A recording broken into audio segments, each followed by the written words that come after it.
अभी मैंने एक शॉर्ट बनाया था जिसका टाइटल था एवरीथिंग वी डू और डोंट इज एवरीथिंग। तो मुझे लगा बातों बातों में ये कुछ अच्छा हाथ लग गया यार, इसको एक शॉर्ट में नहीं जाने देते हैं, इसके ऊपर एक डिटेल्ड वीडियो बनाते हैं। हालांकि ये सब्जेक्ट बहुत ही ज़्यादा गहरा है, लेकिन let's just unpack this much for now. आप जो करते या नहीं करते हैं वो सब कुछ है। आपको पता है खुद श्री कृष्ण का फेवरेट क्या है? कर्मयोग। क्यों है ये तो वही जाने, लेकिन जहां तक मेरी बुद्धि चलती है वो ये कहती है कि इससे आप पीछा नहीं छुड़ा सकते, आपको करना ही है। नंबर 2, ये आपके जन्मों और आपके होने का आधार है। वैसे तो भक्ति योग, ध्यान योग, ज्ञान योग भी है, लेकिन आजकल की जिंदगी में लोग ये नहीं कर पाते हैं। पर मुझे ऐसा लगता है कि ज्ञान योग और कर्म योग का पारस्परिक बहुत ही गहरा संबंध है। जब कुछ पता ही नहीं है तो करोगे क्या? वो बनाने वाला कहता है कि हम कुछ ना करते हुए भी बहुत कुछ कर रहे होते हैं, देखना, सुनना, सोचना, बोलना, और हम क्या देख, सुन, सोच, बोल रहे हैं ये कंप्लीटली हम पे छोड़ा हुआ है। हर जिंदगी कुछ बैकलॉग के साथ आती है। अगर बैकलॉग ही ना हो तो जिंदगी ना मिलेगी दोबारा इन अ लिटरल सेंस। अगर आपका कुछ बैकलॉग ही नहीं है तो you will not take birth again, which is the rarest of the rarest. Backlog क्या है? बैकलॉग वो है जिसकी वजह से आप जहां जैसे जन्मे हो, आप जैसे हो, आपका behaviour, mentality, character, nature, thinking, everything that's you, संस्कार कहते हैं इसे। अब ये संस्कार क्या है? आपका ब्लूप्रिंट ऑफ व्हाट? आपने जो भी किया, सोचा, समझा, जाना, स्मेल, टच, टेस्ट, ब्रीथ, उसका सटल और रेजिड्यूअल इंप्रेशन कहाँ? आपके सबकॉन्शियस और अनकॉन्शियस में।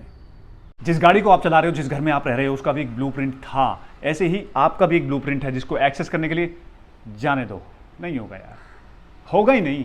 इन संस्कारों के जोड़ से ही कर्म बनता है, और ये तो सब जानते हैं कि बकाया कर्म फल को चुकता करने के लिए ही हम बार बार जन्म लेते रहते हैं। अब सवाल ये उठता है कि किसी एक लाइफ को पकड़ के इन सारे कर्मों को बैलेंस क्यों नहीं किया जाता? बट लेकिन किंतु परंतु आपको पता ही नहीं है कि आपके द्वारा कितने कर्म क्रिएट किए जा चुके हैं।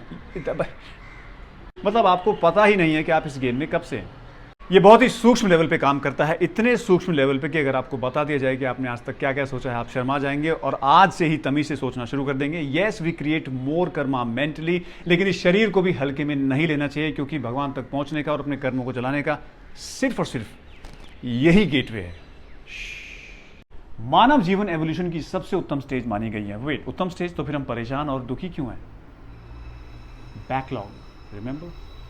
किसी के साथ भी अफेयर, प्यार, व्यापार, शादी कर लेना, कहीं भी उठ बैठ लेना, कुछ भी सोच कह कर देना, हम कर ही तो रहे हैं 24/7। आपको लग रहा है आपकी गाड़ी आपकी किस्मत चला रही है? नो, आपकी गाड़ी आपकी बनाई हुई किस्मत चला रही है। हम अपनी किस्मत खुद बनाते हैं। करो या मरो। मरने से मतलब जीवन मरण के चक्कर में फंसे रहना, और अगर कर्म ज्यादा खराब कर लिए हैं तो अगले जन्म में जानवर का शरीर पाना। रोंगटे खड़े नहीं होते। कर्म ही बिग बॉस का बिग बॉस है बॉस।